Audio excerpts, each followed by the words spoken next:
Now in our 25th year, a quarter of a century of service to the worldwide amateur radio community, we are This Week in Amateur Radio, your all-amateur radio and technology news magazine and bulletin service of the air. This is edition number 1325 with a release and air date of Saturday, July 20th, 2024. Please take the program to your air following the cue tone.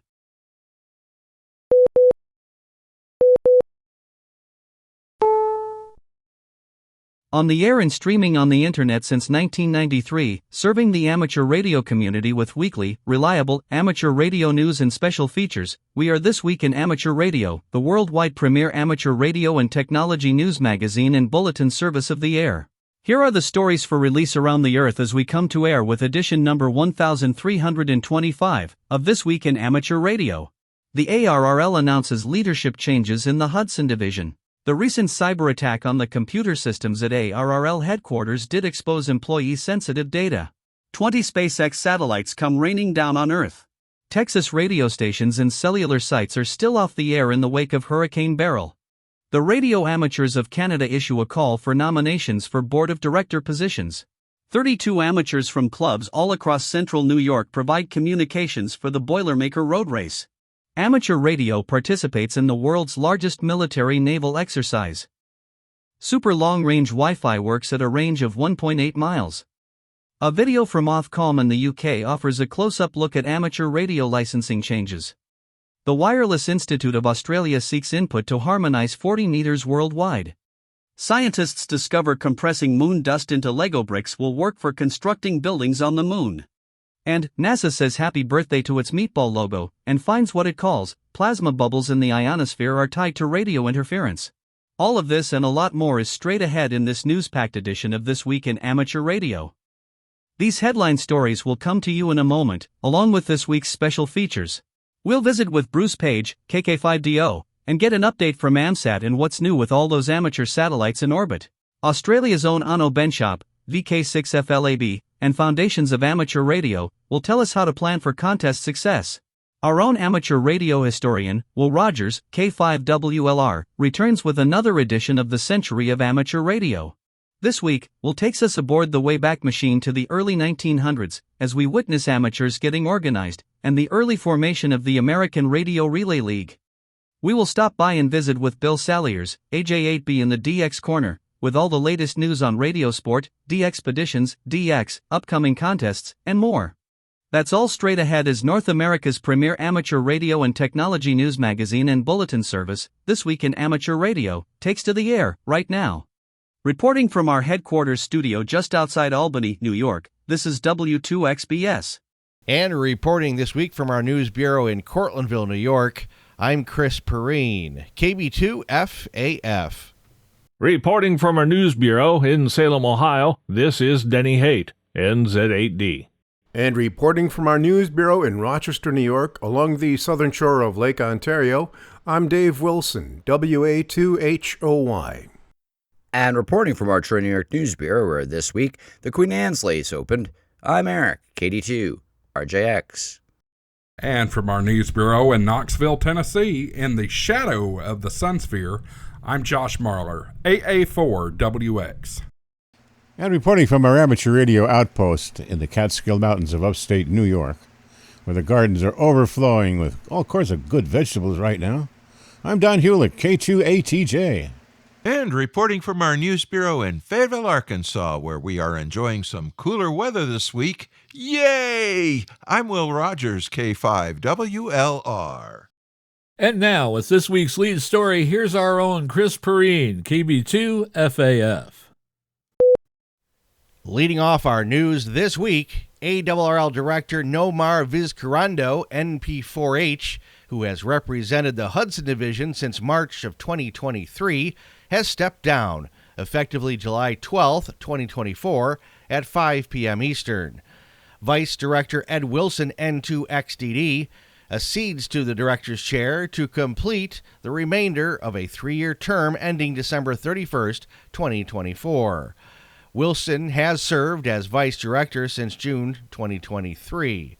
He has held ARRL field organization appointments as an emergency coordinator and public information officer. Wilson is also an accredited volunteer examiner. Vizcarrondo says he still plans to be active in the ham radio community. I have a great deal of respect for ARRL, and anything I can do to keep amateur radio thriving, I'll keep doing it. It's not goodbye, it's see you later, he said. ARRL President Rick Roderick, K5UR, will announce a successor to Wilson to fill the vacant vice director's seat. The ARRL Hudson Division is comprised of the ARRL sections of Eastern New York City, Long Island, and Northern New Jersey. Meanwhile, Randall Carlson, WB0JJX, has become a silent key. He passed away June 7th of 2024. Carlson was the section manager for the ARRL Delaware section from December 1992 until 2005. He was originally licensed in the 1970s, according to his obituary. Carlson was 66 years old. This week revisits the security breach that occurred at ARRL headquarters this past spring. The ARRL has provided a public official in New England with more details about what happened. According to Amateur News Weekly, in a letter that appears on the Attorney General's website for the state of Maine, the ARRL has acknowledged that the attack on the league's computer systems this past spring was accomplished through the use of sophisticated ransomware that gained access to the personal and confidential data of as many as 150 of its employees. The letter said the ransomware was deployed by an unauthorized third party, which the letter did not identify. The data breach was described as having left the league's computer systems encrypted. The message from League CEO David Minster, NA2AA, appears as a downloadable file on the Attorney General's website. The website lists July 1st as the date of the CEO's letter. His letter recaps the hacking incident that occurred in mid-May, noting that the league took its affected systems offline, secured its network, and called in forensic specialists. Although the ARRL does not store personal or credit card data from league members, the CEO acknowledged that staffers' personal information, including their Social Security numbers, may have been exposed. Saying that data security is one of our highest priorities, the letter offered employees 24 months of identity monitoring services at no charge. The league assured employees, however, that there was no evidence so far that any of their personal data has been misused. SpaceX suffered a setback in its Starlink satellite constellation project this week after a malfunction during launch resulted in the loss of 20 satellites. While the Musk-owned company tried to salvage the situation, bad space weather doomed the mission. The incident occurred on Thursday night when the second-stage engine of a Falcon 9 rocket failed to complete its planned burn.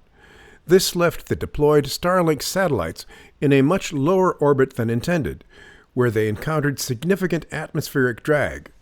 At this level of drag, our maximum available thrust is unlikely to be enough to successfully raise the satellites, SpaceX said. The company attempted to use the satellites' onboard ion thrusters to raise their orbits. However, the situation was further complicated by an unusually puffed-up atmosphere due to recent high solar activity. This atmospheric drag sealed the fate of the satellites, even with the attempted thruster boost. This incident marks a rare anomaly for the typically reliable Falcon 9, a workhorse for SpaceX missions. CEO Elon Musk acknowledged the situation on social media, referencing Star Trek in a lighthearted attempt to explain the extreme measures taken. We had them attempt to run the ion thrusters at warp 9 speed. But unlike a Star Trek episode, this will probably not work.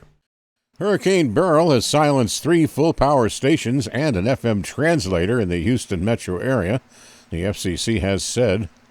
The stations include Educational Media Foundation's K-Love affiliate KLTW on 105.3, Otis's Sports the Bet 650, KIKK and Relevant Radio's Religious KITK on 1110. Are all off the air. The FCC added that Conroe, Texas licensed translator K237FS at 95.3 MHz is still off the air.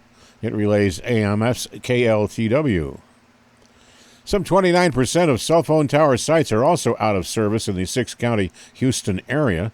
The FCC also says cable and wireline companies report 800,000 subscribers out of service in the disaster areas for Hurricane Beryl. This includes the loss of telephone, TV, and/or internet services.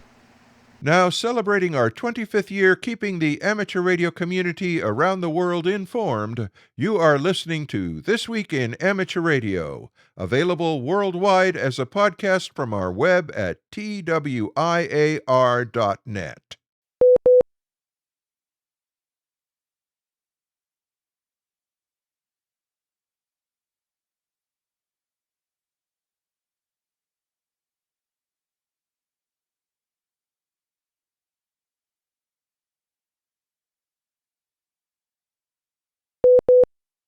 The Radio Amateurs of Canada Foundation is now accepting scholastic grant applications from eligible amateurs for the 2024 through 2025 school year.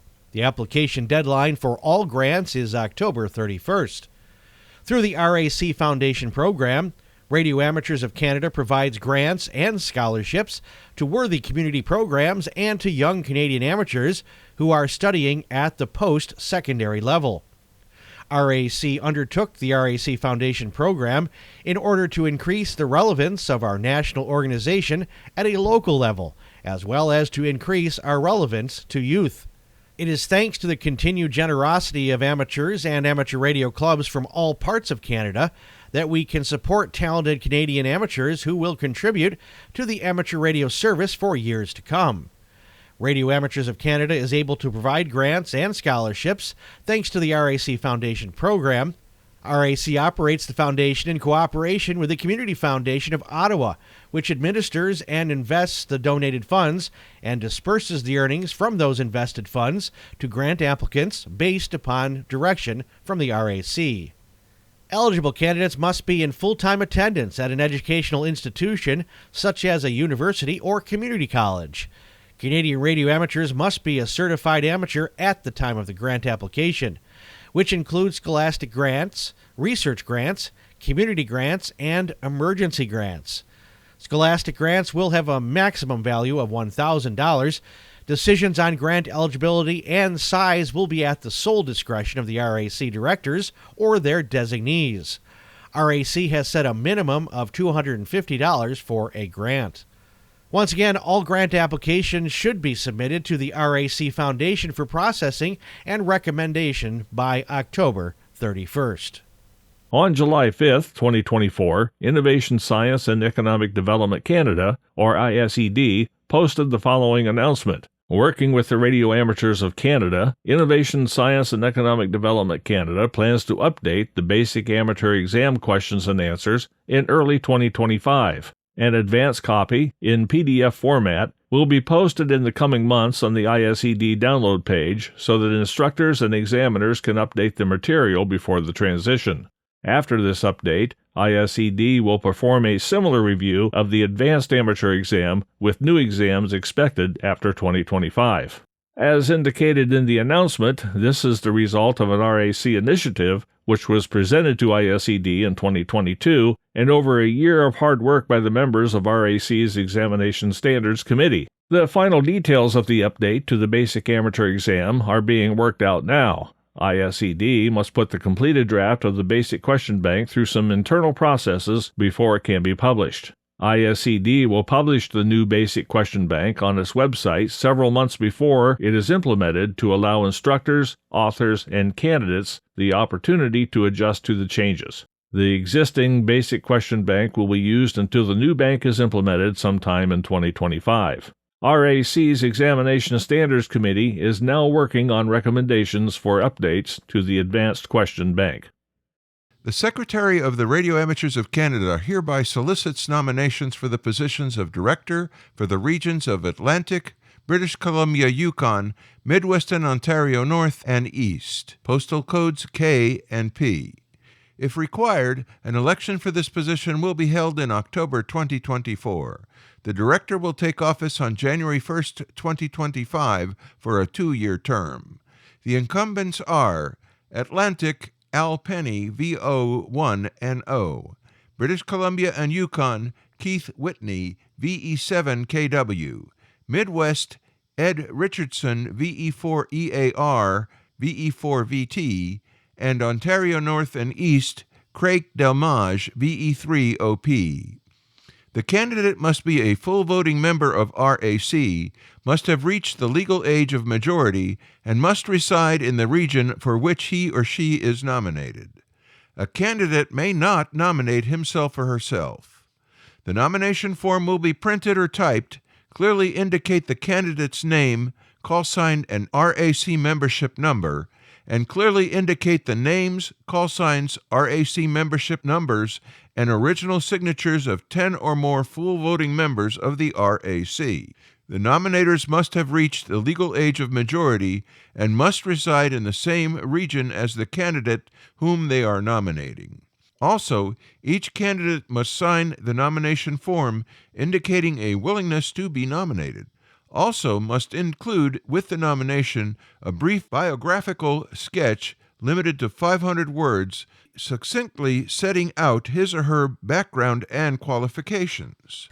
Further, a candidate choosing to submit a biographical sketch in both English and French languages will be allowed 500 words in each language. The biographical sketch will not include any campaign platform material. All original nominations and supporting documentation, including the biographical sketch, must be received by the Secretary of the RAC by 12 noon on Friday, September 4th, 2024. It is suggested but not required that the nomination forms be sent by registered mail. Faxed or email documents will not be accepted. Clearly indicate on the mailing envelope that the nomination documents are enclosed. The envelope will be held unopened until after the closing deadline of September 16, 2024. After this date, the Election Committee, under the supervision of the RAC Secretary, will open all submissions, review the documentation for accuracy, completeness, and validity, and then announce the results of the call for nominations. The decision of the Election Committee is final. Should a balloted election be required, ballots will be mailed from RAC headquarters on or before September 18, 2024. Nominations must be sent to the following address: Secretary, Radio Amateurs of Canada, 720 Belfast Road, Suite 217, Ottawa, Ontario, K1G 0Z5. Clearly indicate on the envelope nomination documents. 32 amateur radio operators from clubs across central New York turned out to help with communications for the Boilermaker Road Race in Utica, New York on Sunday, July 14th, 2024. The event is known for bringing some of the best runners in the world to upstate New York. A total of 14,000 participants competed in 3 different categories: the 5K, the 15K, and the 15K wheelchair event. Don Peterson, KD2 ILO, president of the Fort Herkimer Amateur Radio Association, said his club brought its disaster action response trailer to help state, county, and local police agencies by being the extra eyes and ears that help keep the race running smoothly. The trailer also helped increase awareness of amateur radio and its importance to local events and emergency situations around the world. The numbers for the ARRL 2024 Field Day continue to grow. As of Thursday, July 11th, there were nearly 3,500 entries posted. John Ross, KD8I-DJ, is here with all the details. Remember, the deadline for entries is July 23rd, 2024, and it's a good idea to check the ARRL Field Day website daily for the latest updates and to make sure your entries are completed. If you see complete in the status column, your entries are good. If you see pending documents, it means you need to submit additional forms or make some corrections. The Field Day Soapbox is up and running. You can post your thoughts and experiences on Field Day activities and read what other amateur radio operators were doing. K0HX posted on Soapbox: I operated Class D for my home QTH. This was a last-minute decision. I have an antenna restriction at my home QTH. I used an MFJ 1788 magnetic loop antenna and 100 watts. I made 309 CW contacts. I'm John Ross, KD8I-DJ. HB1GDS posted on Soapbox that they had a great experience, as other years. It gives us a new challenge to succeed with our own objectives. And this year I improved our EFHW antenna and my battery pack, improving contacts and documents with pictures of the operational site, using WinLink and other challenges. If you need any more information, please contact the ARRL Contest Manager. You're listening to North America's premier amateur radio and technology news magazine of the air. We are This Week in Amateur Radio, distributed worldwide at twiar.net.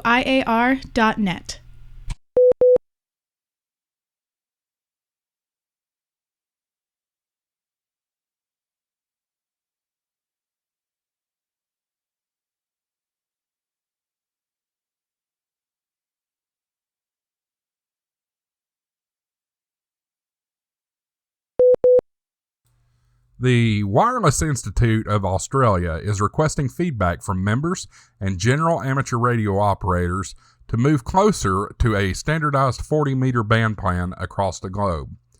Feedback will be relayed to the International Amateur Radio Union. The WIA describes the 40-meter band as one of the most disorganized bands in terms of global alignment on frequency use. Issues include inconsistent International Amateur Radio Union member society band plans, national regulatory constraints by the United States Federal Communication Commission, outdated band plans still in place following the band expansion granted at WRC 2003, and wider use of digital modes. Hams may visit the WIA website to submit responses. Reaching the age of 90 is no small achievement. Hams in the Liga de Amadores Brasileiros de Radioemissão, or LABRE, perhaps know that better than anyone, as their amateur radio organization, the oldest in Brazil, marks its 90th anniversary. The Hams are launching a special contest to mark the occasion. The LABRE contest will be held on the 20th and 21st of July, and hams around the world are being invited to contact their counterparts in Brazil using SSB and CW. Organizers are hoping that contacts will be made on all the eligible bands and are encouraging participants to use as many of the bands as possible. The League wrote in translation on the contest website that they hope this activity will become a landmark in international amateur radio competition. A reminder that ARRL Foundation Club Grant Program is in full swing and the deadline for applications is approaching. Clubs have until 4 p.m. Eastern Time on July 26, 2024 to submit their applications. The Club Grant Program allows clubs to apply for up to $25,000 to use in transformational projects that involve amateur radio in their communities. Clubs across the country have been using this program to fund educational programs, outreach, and recruiting programs. A new round of funding is available to support more club projects. Details and directions can be found on the ARRL website at www.arrl.org/club-grant-program, and applications are open to all amateur radio clubs. ARRL affiliation is not required.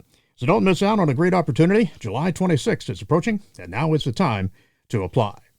Partners Integrated and Prepared is the theme of Rim of the Pacific 2024, the world's largest international military maritime exercise, which began June 27th and will come to a close on August 1st.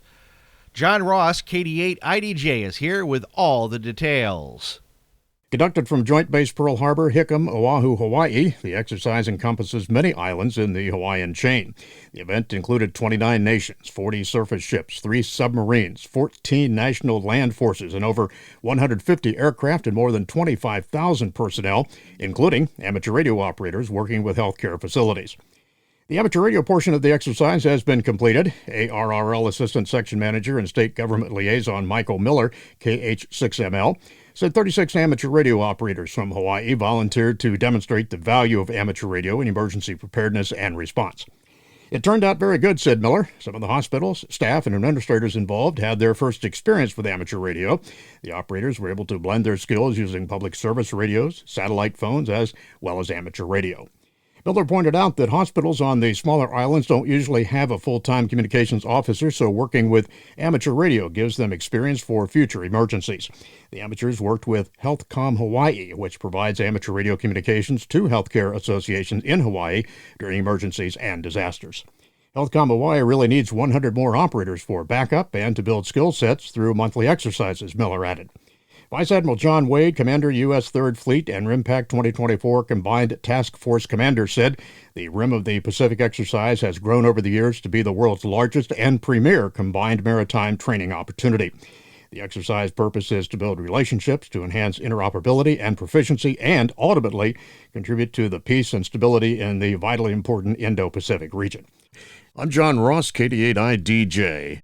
Many of the volunteers participating in RIMPAC 2024 are also members of other vital emergency communication groups, such as Amateur Radio Emergency Service, Radio Amateur Civil Emergency Service, and Community Emergency Response Teams. A shared passion for amateur radio brings people together. More than 11,300 attendees from 58 different countries gathered last week at Lake Constance in Germany for Europe's largest hamfest to engage in radio communication, acquire technical gear, and attend informative talks. For 3 days, more than 380 participants showcased the wide-ranging world of radio, with 150 commercial exhibitors and international associations, as well as 230 flea market exhibitors. The joy of reuniting again with fellow hobbyists was clearly evident throughout the 4 exhibition halls and the Foyer West. Many radio enthusiasts chose to camp overnight in their motorhomes at the exhibition site, where more than 560 vehicles were parked on all days of the fair. Some 77 young technology enthusiasts delved into the realms of science and radio at Ham Camp. Discovering, tinkering, and crafting, the young participants engaged in a technical scavenger hunt, decoding Morse code, solving quiz questions, practicing soldering, and taking part in various other activities. The ARRL Teachers Institute on Wireless Technology continues to bring educators from around the country to ARRL headquarters in Newington, Connecticut, to learn how to engage students with amateur radio and radio technology. With more information on the recent Teachers Institute, we go to John Ross, KD8IDJ, with this report from League headquarters. The program helps tie wireless technology into science, technology, engineering, and mathematics STEM education. This past week, TI1, or the initial course of 3, was held, and we're hearing from teachers in their own words about that experience. Jackie Blummer, KC9LEH, is the Earth Space Science teacher at Greenville Junior High School in Illinois. She's very active in aerospace and STEM teaching development. She wrote about her experiences this way. Here's what I'm up to, she said. Creating circuit boards with breadboards, becoming more proficient with soldering, working on getting my general class license. I'm excited to bring this hands-on knowledge and experience back to my students. Integrating these skills into my curriculum will provide them with a deeper understanding of electronics and inspire them to pursue their own STEM passions. And you can read more about the teachers in an album on the ARRL Facebook page. And you know, hams know how hard it is to get to Alaska on certain bands. So too has it been challenging to get a teacher from Alaska to attend one of the Teachers Institute cohorts. It is a tradition for each educator to put a pin in the map for where they're from, and this week, a pin went into Alaska for the first time. Dana Seifrist teaches at Gruning Middle School in Eagle River, Alaska. I'm John Ross, KD8IDJ. The ARRL Teachers Institute on Wireless Technology is funded entirely by donations to the ARRL Education Fund. There have been many proposals for building structures on the moon out of lunar regolith, but there's an idea sure to resonate with creators, mechanical tinkerers, model builders, and the kid inside us all. What about using actual Lego bricks? Researchers ground up a 4.5 billion-year-old meteorite and used the dust to 3D print Lego-style space bricks. They actually click together like the plastic variety, with so far only one downside. They only come in one color. That's gray. Creating building materials on the moon or Mars from the material on hand means construction materials don't have to be transported from Earth. This would be a huge savings in launch costs because less weight would have to be boosted from Earth. A group of scientists from the European Space Agency were inspired by Lego bricks and, with the advances in 3D printing, had the idea to print space bricks and test how they would work for construction. The only problem was that except for the moon rocks brought back by Apollo astronauts, which are highly guarded for scientific study only, there's not any lunar regolith available on Earth to experiment with. But meteorite dust is a close cousin to the lunar regolith. The ESA team was able to get a meteorite that was discovered in northwest Africa in 2000 and is about 4.5 billion years old. It is made of metal grains and chondrules similar to moon dust. They mixed the meteorite dust with some other things like a polymer called polylactide and regular simulant and 3D printed bricks that mimic and behave just like Lego bricks. While they aren't smooth like regular Lego bricks, ESA said the space bricks gave ESA space engineers the flexibility to build and test a variety of structures using this new material. It's no secret that real-world scientists and engineers sometimes try out ideas with Lego bricks, said Emmett Fletcher, head of ESA's Branding and Partnership Office. ESA's space bricks are a great way to inspire young people and show them how to play, and that the power of the imagination can have an important role in space science too. Nobody has built a structure on the moon, so it was great to have the flexibility to try out all kinds of designs and building techniques with our space bricks, said ESA Science Officer Aidan Cowley. It was both fun and useful. Hopefully the lunar Legos will inspire both children and adults about space and to encourage them to build their own Lego moon bases. You are listening to North America's premier news and information service for the amateur radio hobbyist. We are This Week in Amateur Radio.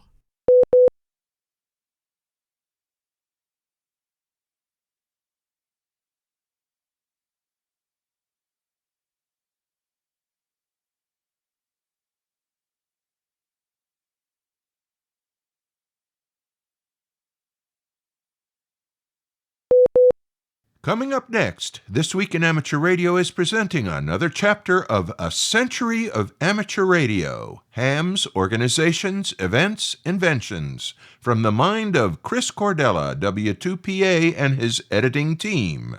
Each episode will bring a different aspect of early amateur radio history. Coming up here on This Week in Amateur Radio. Hello and welcome to the DX Corner for your weekly dose of DX. I'm Bill, AJ8B. Oftentimes people will email me asking if there's a written copy of the information that I present.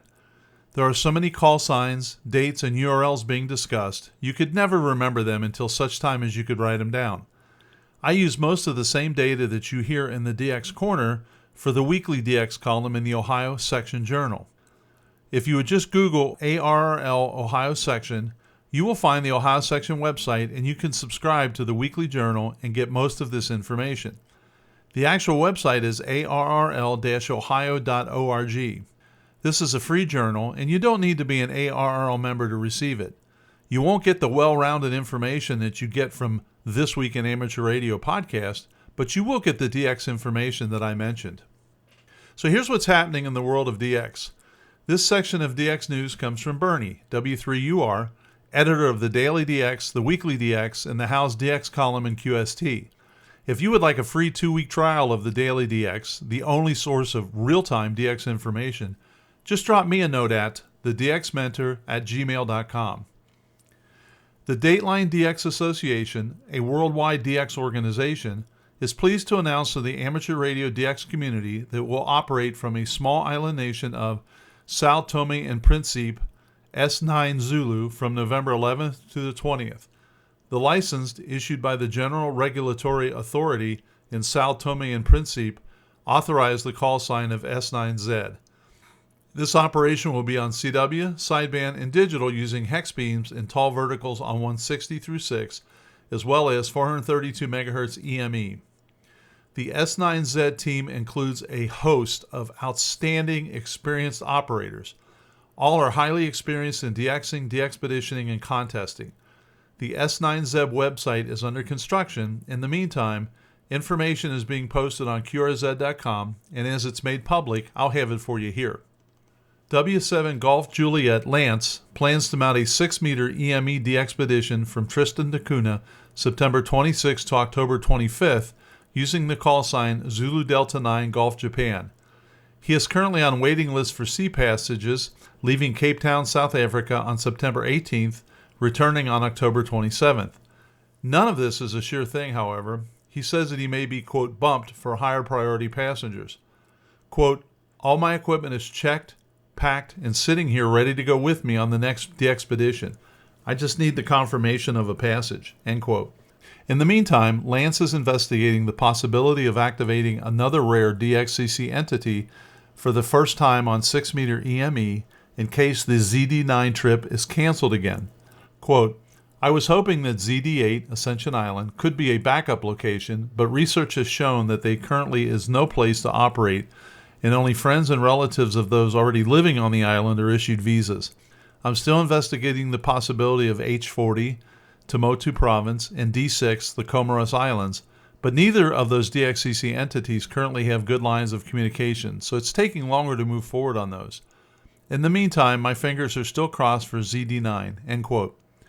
Lance will post updates on his website. Kilo 8 radio testing continues apace. Per AA7JV George on July 12th, K8R is now on the air in America's Samoa, testing equipment, antennas, and the new Super Fox mode ahead of, quote, the real thing in August. The historic trip to Jarvis Island is N5J. Quote, this is our last chance to get everything right, says George. A RIB de-expedition is different than a traditional one where you can fix and move things around on the fly. With us, once equipment is on the island, it's very hard to change things or to fix what is not working. Our plan is to get every station antenna working here and put it all back on the RIB boat as is, hoist it up onto the ship, the Magnet, ready to be launched at Jarvis, continues George. The K8R test setup is on a narrow beach on the north side of Tutuila Island, the main island of America's Samoa. The beach is a private beach where the owner was gracious enough to allow us to set up and operate. This is an ideal location for a small de-expedition from a remote, but still easily reachable place. Takeoff to the north is over water, but for us, the beach is too small, as eventually we plan to have 7 stations and 8 antennas. K8R has now 4 stations operational, 1 local and 3 remotely controlled. Because the beach is small, our antennas are close to each other, but so far our filters seem to be working. Heavy rains have hampered the effort, but they are on the air as much as they are able to, end quote. So I have another update from the K8R team. We have now spent 6 days configuring the Jarvis equipment on America's Samoa and testing stations. We expect to be QRV another 5 days or so. One of the important tests has been the first de-expedition use of Super Fox. In almost 6 days, we have logged 16,000 Super Fox QSOs. We have 2 stations configured for WSJTX, release C5. While most of the hounds have had no trouble working us in the new mode, there have been some interesting items that have popped up on the hound's ability to consistently decode our signals. This has not been universal, but some have yet to make a QSO. Fixing these will require a new release from the development team. They are not critical flaws, but we do not want to deprive anyone of a K8R QSO, so effective Thursday, which was 2 days ago, our 20-meter Super Fox dedicated station will remain operating Super Fox, while the second digital station will be on normal Foxhound. When the new release is issued and properly tested, we will revert all of them to Super Fox. The decision of which version to operate from Jarvis will be made after all testing is done. Remember, K8R is a test operation. We appreciate all the callers to help us and the WSJT team evaluate this new mode. We expect to be QRV another 5 days or so. We depart for Jarvis on August the 1st. 7 threes from Don N1DG and George AA7JV. The VK9C Cocos Keeling de-expedition is scheduled for November 1st to the 15th. While there, they plan to upload the log to Club Log once a day, and they will not have live stream. They definitely plan to be active on 6 meters. From Madagascar, which is 5 radio, M0KRI Shabu reports that he is planning to be QRV from Nosy Folly, Madagascar is 5 Radio 8 Sierra Radio. The exact dates have not been decided, but tentatively he is looking at going in mid-September 2024. He'll have an IC7300 and an IC706 running 100 watts to a vertical. Activity will be on CW, FT8, and sideband on 80 through 6 meters. QSLs will be uploaded to Club Log and Logbook of the World, and you can QSL only via OQRS on Club Log. So here's an update on the de-expedition to Vanuatu. DX Engineering has become a major sponsor for the October 2024 Vanuatu de-expedition. With their help, there will be 2 stations on the air from October 16th to the 30th. Priority for the DXpedition will be the 2024 CQ Worldwide Single Sideband Contest, October 26 to 27. They will be operating high-power multi-multi. Vanuatu is an island nation between Fiji and Australia and accessible by commercial airlines. Plans for the DXpedition are being handled by Van Herridge, N4VJE/YJ0VV, who has made reservations at a luxury villa, Asana, just outside of Vanuatu's capital, only 100 meters from the beach. Currently, there are 3 hams committed to going: John, K4QQG, Nick, K1NZ, and N4VGE. The DXpedition is from October 16th to the 30th, 2024, and there is enough room in a luxury villa for 2 additional hams in their XYLs or OM. Those not operating the radios will find a safe and hospitable Pacific paradise. There will be several contests during the DXpedition, including the CQ Worldwide Single Sideband Contest. Timing will allow us to take advantage of the excellent Southern Hemisphere springtime propagation on top of the best sunspot activity in years. Equipment includes a Flex 6700, an ICOM 7300, and a Yaesu 891 for several POTA activations. Matched to these will be ACOM 1200s and an ETO 91B legal limit amplifiers. Antennas will include a 6 to 20 meter hex beam, 10 to 160 meter inverted V fed by ladder line, and an end-fed 160 meter long wire, multi-band vertical arrays, bazooka long wire, DX Commander Expedition for POTA, and additional antennas. So they are well stocked. In addition to operating as a DX station, we will have the opportunity to operate at several POTA and IOTA locations. If interested, contact Van N4VGE as soon as possible. We leave in 3 months. Will you be with us? And this was submitted by Van N4VGE. Until next week, this is Bill, AJ8B saying 7-3, and I hope to see you in the pileups. You are listening to This Week in Amateur Radio, available to download as a podcast from anywhere on the web podcasts are available.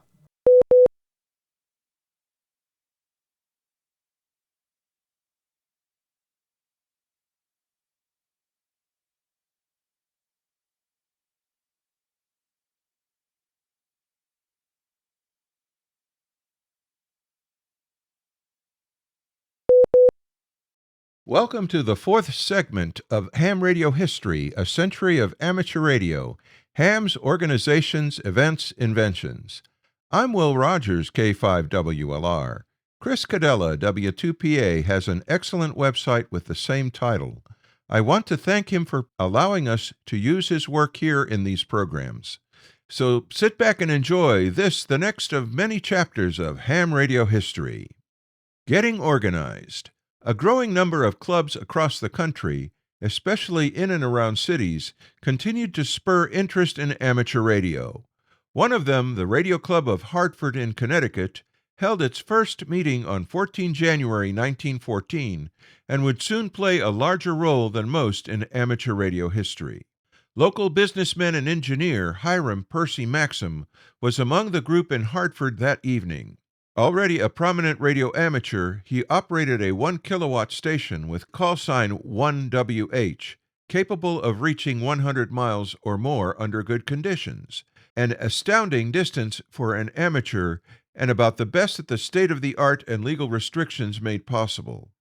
Seeing the limitations more than the accomplishment, he began to experiment with relaying messages, one station to the next, a technique used to extend range that had been practiced by ships and land-based stations alike for some time. Beyond the simple idea and its practical use, Maxim saw it as a driving principle around which to build a collaborative national organization, something he had believed necessary ever since witnessing the machinations leading up to the 1912 radio law. On 6 April, he presented his ideas to a receptive audience at the club, which then voted to establish the American Radio Relay League, a name Maxim had thought up as he pondered the idea driving to his office one day. The club organized a committee to work on the idea. Maxim, an 18-year-old club secretary, Clarence Tuska, wrote letters to all the active amateurs with capable stations known to them and the club. They enclosed a form that correspondents could use to describe their stations and register for the Relay League. So great was the response, surprising even Maxim and Tuska, that by summer they had already demonstrated several relay routes in the Northeast. The list of registered relay stations grew to over 200 by August, spread across the U.S. and Canada. League membership, though free of charge, was open only to qualified stations capable of effective relay operation. In October, the club published their list of amateur stations and sold it for 50 cents, along with message pads and maps showing station locations, the first call book. More than simply a roster, the list had a practical intent. It was the first routing table, too. Whether you originated a message or were relaying one, you would use the map to help determine which stations were located in the general direction of the message's destination and try to send it to one of those next. Maxim began working to establish the League's visibility with the government and helped some amateurs obtain special licenses to operate on 425 meters for message relaying, his main objective. To prevent interference to maritime communications, only those stations located away from the coast were granted special licenses. The government permitted them to operate on the longer wavelength under the condition that no interference resulted and issued them special call signs with suffixes beginning with X or Z. Maxim's station call changed to 1ZM and Tuska's became 1ZT. The number of relay stations continued to grow steadily, as did League participation and message volume, with many stations now handling messages as their primary or sole on-the-air activity. By early 1915, it was becoming clear that the League had taken on a life of its own, with a mission that extended well beyond what made sense for a local club. So in February, after discussion at club meetings, Maxim, Tuska, and club president David L. Moore resigned and incorporated the American Radio Relay League as an entirely separate entity. Maxim personally repaid the Hartford Club for expenditures it had made in establishing the league. In addition to selling the list of stations package, the league began asking for a voluntary membership fee of 50 cents per year. The second edition of the list of amateur stations in March contained 600 entries. By the end of the year, after steadily improving their stations in spite of the new restrictions imposed 3 years earlier, amateurs were once again outperforming many government and commercial stations. They had crawled back up from the slapdown of the 1912 radio law, due in part to being better organized around a shared goal. The organization was comprised of a very effective mixture of individuals, a few mature professionals, exemplified by Maxim, teamed with very many more members in their teens and 20s, like Tuska, all sharing an intense passion for the science, art, and practice of radio communication. As serious, wireless bugs, they were equals. Age was of no consequence. They now needed a better way to keep their operation coordinated. Clearly, a newsletter or magazine was the answer, but it had to be self-supporting, since the league itself had no funds to speak of.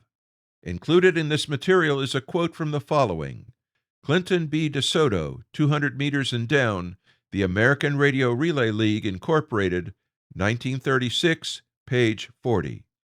With thanks to W2PA Chris Cadella for his kind permission for the use of his website's materials, Ham Radio History, A Century of Amateur Radio, Ham's Organizations, Events, Inventions, I'm Will Rogers, K5WLR, reporting for This Week in Amateur Radio. On Saturday, June 8th and Saturday, June 15th, 2024, the Oregon Disaster Airlift Response Team conducted its third annual whale run, a full-scale exercise involving general aviation aircraft supported by amateur radio communications. While the pilots were conducting reconnaissance flights of infrastructure and delivering nutritional and medical supplies to remote coastal communities, including 2 Native American tribes, hams were sending landing area weather reports and tracking takeoffs and landings via WinLink on HF. The exercise scenario was a simulated abrupt shift of the Earth's crust along the Cascadia subduction zone in the Pacific Ocean, resulting in a full-length megathrust rupture of that fault. The aftermath of such an event involves a large earthquake with aftershocks, coastal subsidence, tsunami waves, liquefaction of tidal flats, river estuaries, and areas with artificial fills, landslides along steeper slopes, and reactivation of some older deep-seated landslides, widespread containment failure of above-ground and below-ground fuel and chemical storage tanks, ground and surface water contamination, and toxic chemical spills and fires, widespread failure of the electrical grid, water distribution infrastructure, roadways, and bridges, and damage to fiber optic and copper lines, cellular and landline phone systems, commercial radio, internet services, and amateur radio repeaters.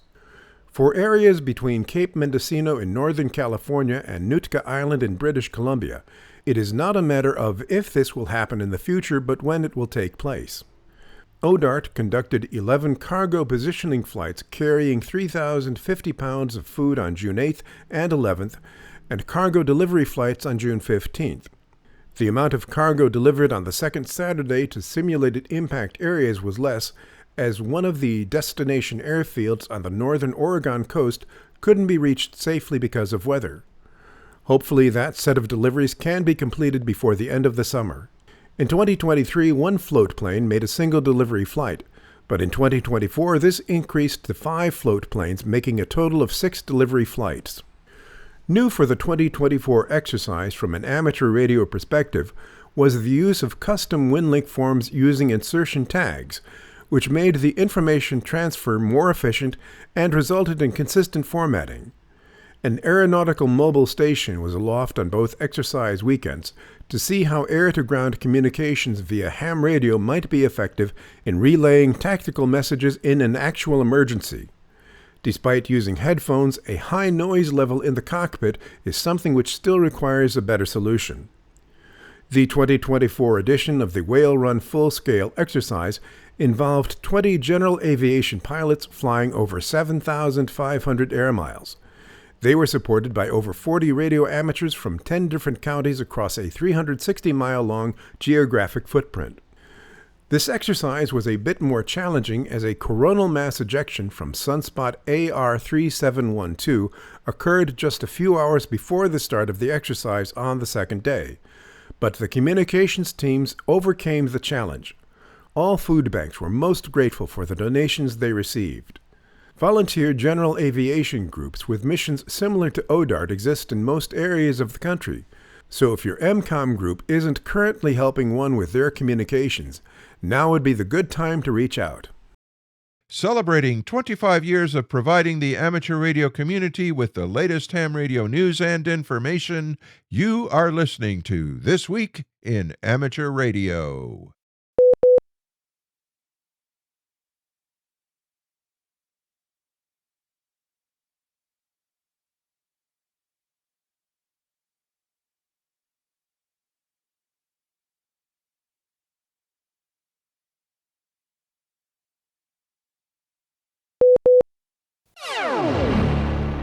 Produced by amateurs, for amateurs, and originating from Albany, New York, you're listening to This Week in Amateur Radio. Foundations of Amateur Radio. One of my recurring, you might call it regrets, but probably not quite that strong, is that I often find myself discovering that an amateur radio contest came and went. Or worse, I found out on the day, preferably at midnight UTC, when many contests start, which happens to be 8 a.m. Saturday morning where I live, right when my weekly radio net for new and returning amateurs, F-Troop, begins. Often by that time I already have plans for the weekend, and now I know I'm missing out on some or other activity that might encourage me to go outside and get fresh air whilst playing radio. Don't get me wrong, it's my own responsibility to manage my time, but that doesn't explain what's going on. So I started exploring what might be causing this. I mean, it shouldn't be that hard. There's pretty much a contest on every weekend, so I could sort out my radio and get on air to make noise at any point of any day. That this doesn't happen can only partially be explained by the state of my shack, which I have yet to get working the way I want, but it doesn't explain everything. I'm subscribed to several contest calendars. The most prominent of these is one maintained by Bruce, Whiskey Alpha 7 Bravo November Mike. The contestcalendar.com website is a great place to start.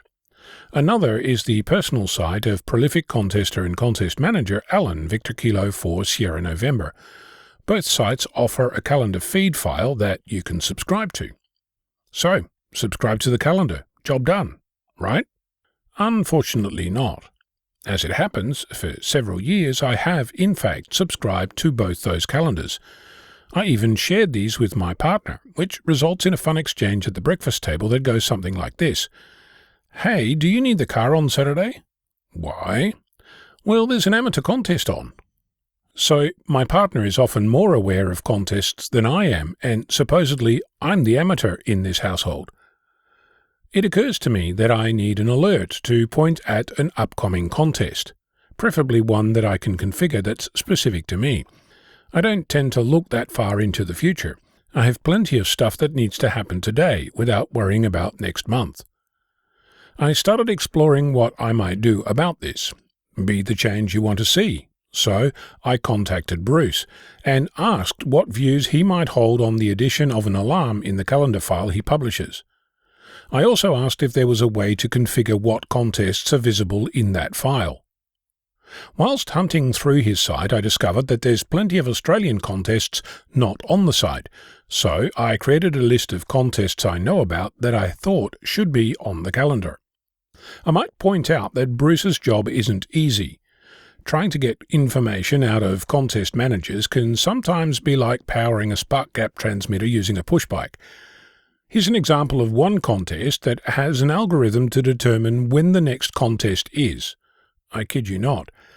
There's a winter, spring and summer version of this contest. For winter, when the June solstice is on a weekday, Monday through Friday, the weekend following shall be the weekend of the event. If not, that weekend shall be the weekend of the event. The spring and summer versions are even more involved, counting forwards or backwards 4 weeks from the December solstice. It helpfully includes a link to the solstice dates for this century, because really, that's how the dates are determined. If I'm feeling particularly sparky, I might even make a calculator, since the contest manager for that contest hasn't announced the dates for the next contest. Though my previous experiences whilst attempting to calculate moon bounce windows using the Python AstroPy package was challenging. I did find PyFM, which has several solstice and equinox functions. So, now all I need to do is make my shack work as I want it, bolt a radio back in my car, win lotto and something else. I forget what. I'm Ono, Victor Kilo 6, Foxtrot Lima Alpha Bravo. ARRL previously reported that they're responding to a serious incident involving access to their network and headquarters-based system. Several services have been affected, including those administered by the ARRL Volunteer Examinator Coordinator. Here are the updates as of July 18, 2024. Exam registrations and materials. Volunteer examiners should continue to submit exam registrations and material requests. While they're unable to post new or revised exam session dates and details to the website, ARRL can ship out exam materials. Please remember that most exam materials are available on the website. Processing applications to the FCC. They're processing amateur radio licensed applications. This includes applications for new and upgrade licenses, individual applications, and club license applications. The VEC exam scheduled to upload pages was not affected by the incident. The VE session counts web page data entry programming has been unavailable since May 12. It will be updated with new data as soon as they're able. Volunteer examiner accreditations, international radio permits, and license class certificates are currently unable to create international amateur radio permits, the class certificates and volunteer badges, certificates and stickers. The new ARRL VE exams and renewals are unable to be processed at this time. 2024 through 2028 extra class exam booklets. A previous version of this story indicated that the RL VEC will supply its officially appointed field stock VE teams, leaders with the new extra class exam books designed around mid-June. Due to the ARRL's recent system disruptions, the shipments will be delayed. The exam booklets started to be shipped out early on July, but should be delivered before August 1. VETs may contact the ARRL VEC to receive instructions on how to print the new extra exams for the interim. The newly designed revised pool must be used for extra class license exams starting July 1. Exam designs based off the previous pool are no longer valid. The outdated versions of the extra exams should be destroyed or thrown away to avoid a mix-up at the testing session. ARRL Youth Licensing Grant Programs and FCC application fee reimbursements information. The ARRL is continuing to accept reimbursement forms to cover the one-time $35 application fee for new license candidates younger than 18 for years of testing under the auspices of the ARRL VEC. Reimbursement checks may be taking longer than normal to arrive, and they'll be processed at this time. We appreciate your patience as ARRL continues to work on restoring access to the affected systems and services. Student-built satellites from Arizona and Maine were among those sent into space aboard a privately owned rocket recently in California. 2 days after its scheduled launch was scrubbed, a student-built satellite lifted off from Vandenberg Space Force Base in California, lighting up the night sky on July 3rd. Built by engineering students at the University of Arizona, the CatSat was launched on a privately owned rocket of Firefly Aerospace. The satellite's mission is to collect space weather data every 95 minutes while in low Earth orbit for the next 6 months. CatSat will be transmitting at high speeds with a state-of-the-art radio from Rincon Research Corporation and an inflatable antenna from Freefall Aerospace. Firefly Aerospace describes the antenna as making use of a mylar balloon with a transparent front half that permits the pass-through of microwaves and an aluminized back half that is reflective. The CatSat was one of 8 CubeSats developed as part of NASA's CubeSat launch initiative. The launch also carried the first CubeSat from the state of Maine into space. Known as MESAT-1, it was created with support from NASA's CubeSat launch initiative and the Maine Space Grant Consortium. It has 3 imaging experiments aboard designed by schools and a 2-way amateur radio transponder. You are listening to This Week in Amateur Radio, available as an on-demand stream from Spotify, Deezer, and wherever podcasts are available.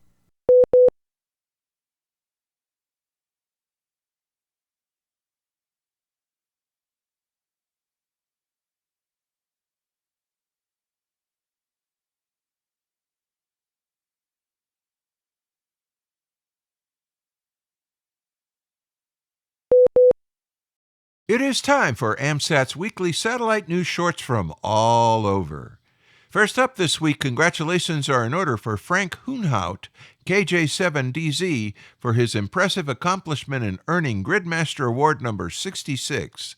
This esteemed recognition, initiated by Starcom Group in 2014 and backed by Damon Runyon, WA4HFN, and Rick Tillman, WA4NVM, has now been entrusted to AMSAT for the benefit of the entire amateur satellite community. The Gridmaster Award celebrates radio amateurs worldwide who achieve two-way communication via amateur satellite with operators in all 488 Maidenhead grids across the contiguous United States of America. For more details on this distinguished award, visit the AMSAT website. Frank, your achievement is truly commendable. Well done. Next up, Tom Schuessler is still looking for a few volunteers from the DFW area to assist with the Moon Day event at the Frontiers of Flight Museum on Saturday, July 20th. This is a general public STAM day with seminars, activities, and exhibitors relating to space exploration and astronomy. He will have the CubeSat simulator, Fox engineering model, explanation of satellite orbits, and if available in the time frame, outdoor satellite passes worked. Volunteers get free admission and lunch and a break area. Tom needs to know by probably the middle of next week. Drop Tom an email at tschusessler@amsat.org. And our final AMSAT short brings us some sad news this week. Satellite enthusiast David Bomer, W0DHB, became a silent key on June 2nd after a long battle with a form of muscular dystrophy. A ham since his days at Haverford Senior High School in Pennsylvania, from which he graduated in 1969, he was a chief engineer of the high school radio station, WHHS. He furthered his education at Stevens Institute of Technology and graduated in 1973 with his degree in electrical engineering. Dave started his career in Boston and later moved to San Diego, California, where he met Patty. Married in 1980, they moved to the Bay Area in 1984. From there, they moved on to Colorado in 1989 for Dave's job. Dave was employed at Mark Revell, Kelma, Daisy, Daisix, and Very Best during his career. He was active on the linear birds and authored the software FlexSat PC, which is used by many Flex radio operators for satellite work. Bruce Page, KK5DO, is here now with this week's AMSAT report. Bruce? Thanks, John. It is once again time to vote for those that will guide AMSAT for the next 2 years. Up for re-election are Mark Hammond, N8MH, Bruce Page, KK5DO, Paul Stetzer, N8HM, and alternate Frank Karnauskas, N1UW. Douglas Tabor, N6UA, is running for the first time. 3 will be seated as board members. 2 will become alternates in the event one of the board members cannot continue their duties on the board. If you are a member, you will have received a link by email to vote. We hope that those that are members do cast their vote, and those that are not might consider becoming members. The voting period will end September 15th. Good luck to all those running, and thank you for the time you spend guiding the organization. This is Bruce Page, KK5DO. Back to you, John. And thanks, Bruce, for that report. It is time for the weekly solar weather forecast brought to us each week by solar prognosticator Tad Cook, K7RA in Seattle, Washington. There was a big increase in solar activity this week, with average daily sunspot numbers rising from 129 to 215.9, and solar flux from 176.6 to 226.5. 14 new sunspot groups emerged. 2 are on July 11th, 1 on July 12th, 3 on July 13th, 1 on July 14th, 2 more on July 15th, 3 more on July 16th, and 2 more on July 17th. The average planetary A index was quiet at 6, and the middle latitude number was 8. So looking ahead at the predicted solar flux for the near term, will be 225 on July 20th, 220 on July 21st, 215 on July 22nd through the 25th, and 180 on July 26th and 27th. Looking at the predicted planetary A index for the near term, it will be 16, 20, and 8 on July 18th through the 22nd, and maintain a level of 5 on July 23rd through the entire month of August. This week in radio sport, July 19th, the weekly RIDI test, that's digital. July 20th and 21st, it's the LABRE DX contest, CW and phone. And on July 20th through the 28th, it's the Maidenhead Mayhem contest, CW phone and digital. On July 20th through the 21st, the North American QSO Party, that's RIDI. And on July 20th through the 21st, it's the CQ Worldwide VHF Contest, CW phone and digital. And remember, you can visit the ARRL contest calendar for more events and information. Upcoming section, state, and division conventions, July 20th, it's the SEARC Tailgate Hamfest, sponsoring the ARRL South Dakota State Convention. That's in Sioux Falls, South Dakota. July 27th, the ARRL West Virginia State Convention in Sutton, West Virginia.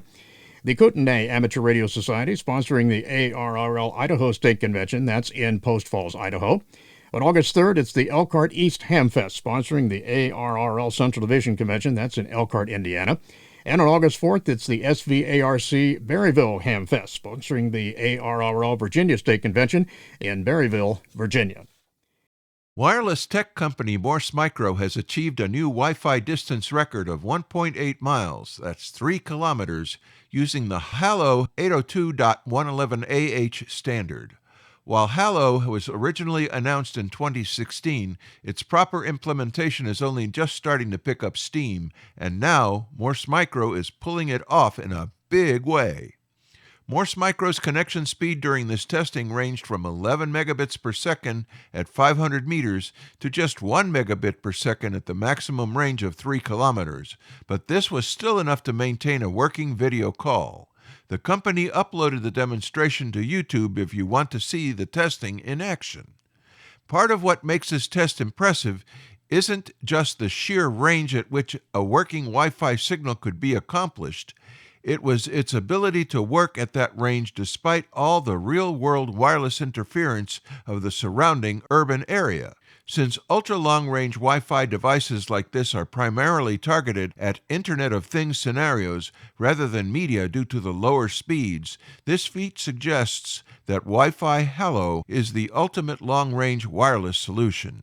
Besides having long range and great resistance to interference, Wi-Fi Halo also offers lower power consumption than exceedingly high-speed mainstream Wi-Fi solutions like Wi-Fi 7. Morse Micro tested with its MM6108 Wi-Fi Halo production silicone, which is Wi-Fi Alliance and FCC certified. The chances are that Halo and its speed compromises aren't in your best interests for your daily driver needs at home. But for back-end devices in enterprise scenarios, or if you're mega-rich and own a mansion, Wi-Fi capable of pushing nearly 2 miles of range is quite impressive. People often walk that distance or more just to access public Wi-Fi. Maybe one day we'll even see Halo implementations for public Wi-Fi offerings at those longer ranges. The GQRP Club, a low-powered amateur radio club in the United Kingdom, will celebrate its 50-year anniversary in September of 2024. Founded in 1974 by the Reverend George Dobbs, G3RJV, who is now a silent key, the all-volunteer non-profit club has nearly 4,000 paid members and has produced 200 editions of its quarterly journal, Small-Powered Radio Amateur Transmissions, known as SPRAT. Reverend Dobbs, who passed away in 2019, was the editor of SPRAT and the author of QRP Basics.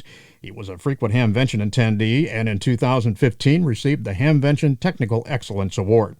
The anniversary will be marked at the club's annual convention held in conjunction with the Telford Hamfest on the weekend of August 31st through September 1st. For more information about the GQRP Club, visit their website. Proud to be among the very first podcasts on the Internet, you are listening to the weekly amateur radio news and bulletin service, This Week in Amateur Radio.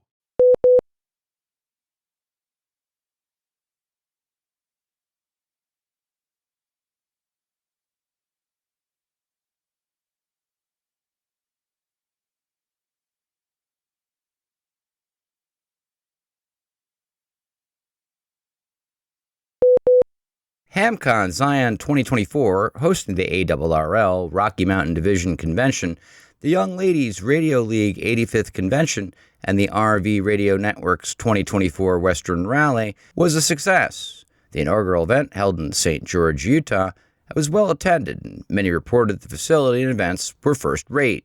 ARRL National Educator Gordon West, WB6 NOA, was in the ARRL booth greeting visitors and gave a presentation. ARRL Treasurer John Sager, WJ7S, hosted the ARRL Forum at the event. The vibe was definitely positive, and I think ARRL was very well represented. Gordo was a rock star. He had a crowd around him everywhere he went, said Sager. The HamCon Zion Facebook page has several video updates from Ryan Siegmiller, W7RGS, shot during the event. A brief power outage affecting much of the area caused the gathering to wind down a few minutes prematurely. The event was organized by the Dixie Amateur Radio Club in St. George, an ARRL-affiliated club. It was the group's first large convention, but plans are already in the works for the next one. Reuters is reporting that a U.S. appeals court on Friday upheld the decision of the Federal Communications Commission to approve a SpaceX plan to deploy thousands of Starlink satellites to provide space-based broadband internet services. The U.S. Court of Appeals for the District of Columbia rejected a legal challenge from Dish Network and an environmental group composed of amateur astronomers and dark sky enthusiasts. Dish had argued that the FCC did not adequately consider the risk of signal interference with other satellites, while the astronomer group said the FCC had not followed an environmental law in its approval. The court in 2022 rejected a separate challenge to SpaceX's plan to deploy satellites at a lower Earth orbit than planned. In late 2022, the FCC approved SpaceX's request to deploy up to 7,500 satellites after the Commission in 2018 approved SpaceX's plans to deploy up to 4,425 first-generation satellites. SpaceX has sought approval to operate a network of 29,988 satellites to be known as its second generation, or Gen 2 Starlink constellation, to beam internet to areas with little or no internet access. The three-judge panel said the FCC's decision to license SpaceX's Gen 2 Starlink satellites was lawful and reasonable.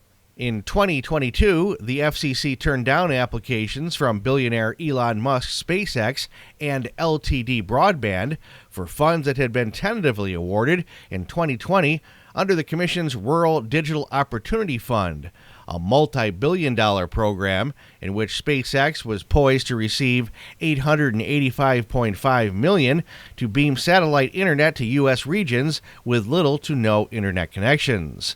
FCC Chair Jessica Rosenworcel defended the decision at a U.S. House hearing this week. The FCC in December said the decision was based on the Starlink failure to meet basic program requirements and that Starlink could not demonstrate it could deliver promised service. On July 15, 2024, NASA's logo turned 65. The iconic symbol, known affectionately as the meatball, was developed at NASA's Lewis Research Center in Cleveland, now called NASA Glenn.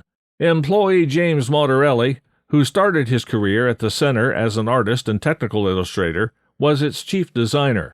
The red, white, and blue design, which includes elements representing NASA's space and aeronautics missions, became the official logo of the United States New Space Agency in 1959. A simplified version of NASA's formal seal, the symbol has been launched on rockets, flown to the moon and beyond, and even adorns the International Space Station.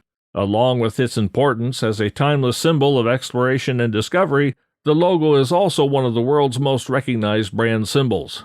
It gained its nickname in 1975 to differentiate it from NASA's worm logo type. The meatball and these other NASA designs have made waves in pop culture. NASA's brand elements are wildly popular, said Amy Crane, merchandising and branding clearance manager for the agency. Every year, the agency receives requests to merchandise more than 10,000 NASA-inspired items. Although new ham license conditions have been in effect in Great Britain since February, some of the regulators' changes are still baffling to many amateurs. 5 months ago, Ofcom put new license conditions in place for radio amateurs in the UK, affecting a range of factors including call signs and power limits. Hams who are still uncertain about the impact of these changes can get a fuller explanation by watching a new video summary released by the Radio Society of Great Britain. Available on both the website and the YouTube channel of the Radio Society of Great Britain, the video looks at changes for Foundation licensees, including the ability to operate their station remotely via the Internet and the privilege granted to unlicensed persons to operate under supervision of a license holder. The 3-minute video also explores the next changes Ofcom has planned. 13 New York area property owners have been put on notice by the FCC, which is charging them with permitting individuals to engage in illegal radio broadcasts. The properties were identified by the FCC as being in Manhattan, Brooklyn, the Bronx, and Spring Valley, which is north of New York City. The FCC also sent notices to landowners in Newark and Irvington, New Jersey, to the city's immediate west. The enforcement action taken on July 11th was done under the Pirate Act, which strengthens the agency's powers of sanction and sets higher penalties for violations. An FCC press release said that if the property owners continue to permit illegal radio activity, they could face fines as up to $2.4 million. The Pirate acronym stands for Preventing Illegal Radio Abuse Through Enforcement Act, which took effect April of 2021. Based on their successful demonstration of a CW radio station last year at the Museum of Transport and Technology in Western Springs, members of the Franklin Amateur Radio Club and the New Zealand Net are planning to do it again. When the visitors get on the air on August 18th, under the supervision of licensed hams, the message they will send will be a simple one. their own names, which they will send using a Morse key. As the signal goes out on 40 meters, Neil, ZL1NZ, and Paul, ZL1AJY, will be listening and will respond by sending the person's name back to them.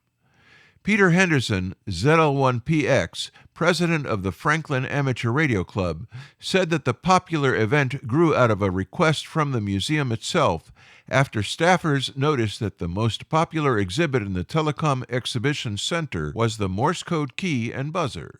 The museum had told Peter last year that many families stopped to try it out and to practice sending messages. That's what inspired the idea of a live, on-the-air event. Peter reported about last year's event in the New Zealand Net newsletter, saying, "I can't think of a nicer way to spend a Sunday. With luck, this year's event will be a repeat of another nice Sunday." Meanwhile, he said, a much larger version of the event is in the planning stages for October at a steam train attraction. NASA scientists have spotted unusual shapes in the Earth's ionosphere, hundreds of miles above the Earth's surface. The ionosphere stretches from 50 to 400 miles above the planet and marks the boundary between our planet's atmosphere and outer space. While it houses most satellites orbiting the Earth, it's vulnerable to changes in space weather, electromagnetic radiation emitted by the sun that can wreak havoc in the zone and mess with communications equipment. Under some conditions, the layer can become electrically charged. As detected by the global-scale observations of the Limon Disk, or GOLD imaging instrument, plasma bands stretching across the ionosphere can result in formations of unusual X and C shapes. It's a baffling alphabet soup, as NASA termed the findings in a news release, that could shed light on how space weather can influence our planet's upper atmosphere and interfere with radio and GPS signals. Charged particles can create dense bands or crests around the Earth's magnetic equator, while low-density pockets caused by the setting sun can result in low-density pockets called bubbles, according to NASA. Scientists believe that larger disturbances, such as solar storms or even massive volcanic eruptions, can cause multiple crests to merge and form an X shape, as previous GOLD observations have shown. But now, scientists have spotted these same shapes without any such occasion during what scientists call quiet time. Earlier reports of merging were only during geomagnetically disturbed conditions. It is an unexpected feature during geomagnetic quiet conditions, said University of Colorado research associate Fazlul Laskar, who authored a paper on the discovery earlier this year in a NASA statement. Scientists are now wondering if something else could be causing these X shapes to appear. The X is odd because it implies that there are far more localized driving factors, said NASA scientist and ionosphere expert Jeffrey Cleansing. This is expected during the extreme events, but seeing it during quiet times suggests that the lower atmosphere activity is significantly driving the ionospheric structure. Apart from X shapes, some bubbles in the ionosphere can also curve into C shapes, which new observations show can appear in close proximity to each other. In short, there's still a lot to learn about our planet's magnetically charged protective shell. The fact that we have very different shapes of bubbles this close together tells us that the dynamics of the atmosphere is more complex than we expected, Cleansing added. We pause for stations along the network to identify. We are This Week in Amateur Radio, available as a stream to your favorite digital device on Spotify, TuneIn.com, Overcast, iHeartMedia, and wherever you download your podcasts.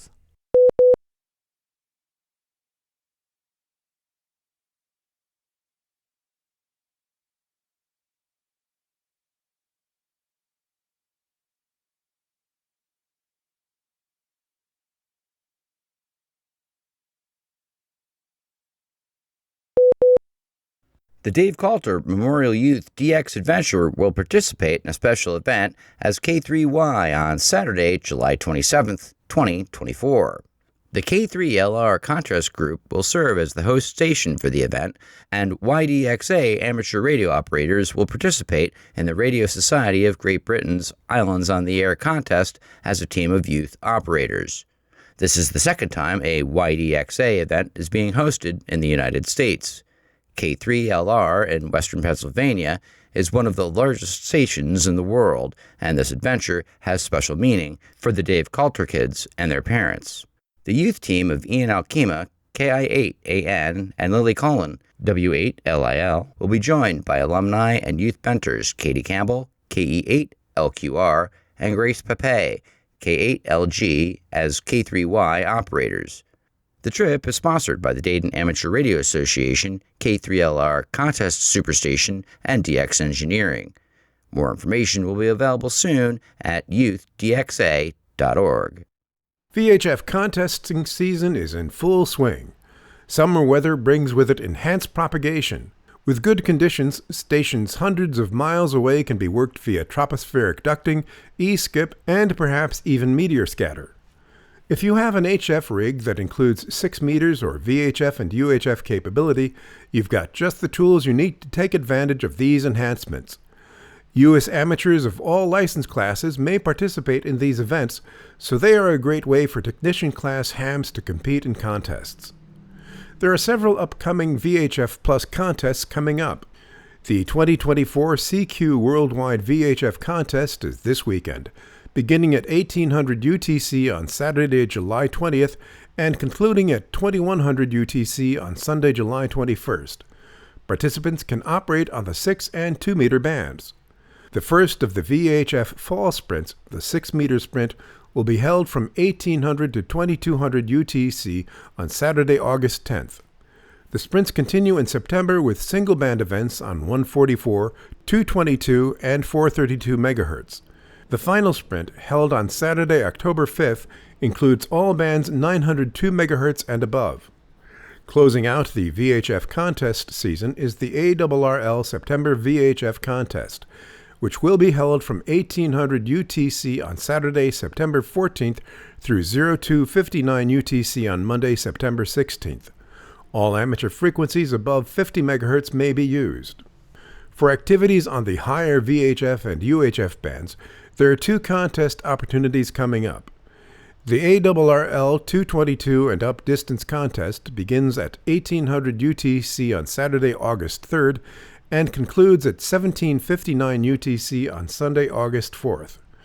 Operations is allowed on all bands from 222 MHz through 241 GHz. The ARRL 10 GHz and up contest will be held the weekends of August 17th through the 19th and September 21st through the 23rd from 0900 UTC Saturday through 0759 UTC Monday. Any amateur band from the 10 GHz through light may be used.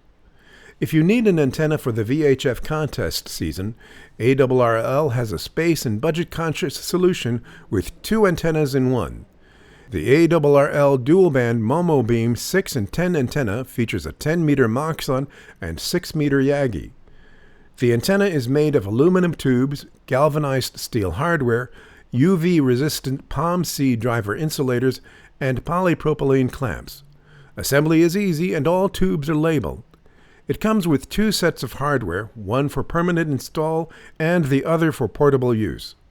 The antenna is available in the ARRL store. It is designed to get techs active on 6 and 10 meters while solar cycle 25 is near its peak. A windswept, environmentally sensitive treeless island in Canada is about to become home to a team of 10 de-expeditioners. They'll be getting on the air on August 26th and remain until the 5th of September. This is the St. Paul Island CY9C de-expedition, which had been granted access to the island by the Canadian Department of Fisheries and Oceans for this short window of time. The island, which is off the coast of Nova Scotia, is in the Cabot Strait, has designations in 3 award schemes, POTA as CA-0122, Lighthouse STP-002, and IOTA NA-094. This is a return trip for many on the team. We'll be focusing on CW, but also operating sideband, FT8, and RTTY. There will also be satellite and moon bounce operations. The hams received a grant from the Northern California DX Foundation to help sponsor this de-expedition, which is still raising funds. According to the team, this is the most expensive CY9 de-expedition to date. The team writes its own webpage, and this could be the last CY9 St. Paul Island operation for many years to come. For details about the de-expedition, visit their page on QRZ.com. And finally this week, the images of two oddly shaped ionospheric plasma bubbles have been captured by a NASA spectrograph project, and scientists are saying that they may be tied to disruptions in radio communications. They are hoping for a better understanding of these electrically charged shapes and why they occur in their search for clues into how to make radio communications more resilient during disturbances such as a major solar storm. The images of these rarely seen shapes were captured by a NASA mission known as Global Scale Observations of the Limb and Disk, known by the acronym GOLD. GOLD is a two-channel spectrograph launched 6 years ago with the mission to capture images of ionospheric weather. NASA scientists believe that storm activity in the ionosphere created the oddly shaped plasma bubbles. GOLD has captured them previously, but only during extreme space or terrestrial disturbances. They are shaped like the letter C or its reverse, and sometimes the letter X. They typically form near the magnetic equator of our planet. Normally, plasma bubbles are long and straight, leading scientists to believe that these shapes are the result of forces such as terrestrial winds. This Week in Amateur Radio is holding open auditions for news anchors for the weekly national worldwide amateur radio news service.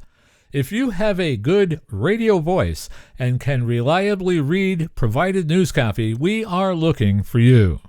This, of course, is an all-volunteer position. An amateur radio license is not required. You must have a high-quality microphone, headset mics are not used, and be familiar with audio editing software to record and edit your finished news stories before uploading. If you would like to try out for a weekly or bi-weekly anchor position with North America's premier amateur radio news on air and podcast, please send an email to our producer, George, W2XBS. You can include a sample MP3 of yourself reading news copy sent as an attachment to W2XBS77@gmail.com. That's whiskey, the number 2, X-ray Bravo Sierra 77 @gmail.com. Be sure and use Anchor Audition in the subject line. Please include your phone number and a good window of time for a callback to discuss your submission and our operating logistics to see if This Week in Amateur Radio is a good fit for you. We hope to hear from you soon. This Week in Amateur Radio is heard on nets and repeaters around the country and around the world on great repeater systems like WA3PBD repeater system on Thursday evenings at 7:30 p.m. on 146.730 and 223.940, covering all of Pittsburgh, Pennsylvania, and beyond. Many of the news and information items heard in this edition of This Week in Amateur Radio have been provided by the American Radio Relay League, the ARRL Audio News Service, and the ARRL Letter, AMSAT, the Radio Amateurs of Canada, the Shortwave Listening Post, the Federal Communications Commission, the Radio Society of Great Britain, and Ofcom, the South African Radio League, the International Amateur Radio Union, the Wireless Institute of Australia and the Australian Communications and Media Authority, the New Zealand Association of Radio Transmitters, the Amateur Radio Newsline, the Rain Hamcast, Eric Guth, 4Z1UG and QSO Today, QRZ.com, the International Telecommunications Union, the 425DX News, Parks on the Air, and the Soda Reflector, and various news sources on the Internet. With special thanks to all our weekly news sources and to you, our listeners, that wraps up this edition of This Week in Amateur Radio. If you'd like to write to us, you can find everything you need, including archive editions of the news service, at our website at twiar.net. And now, for all of us at This Week in Amateur Radio headquarters and our news team around the world, this is Chris Perrine, KB2FAF, wishing you a 73.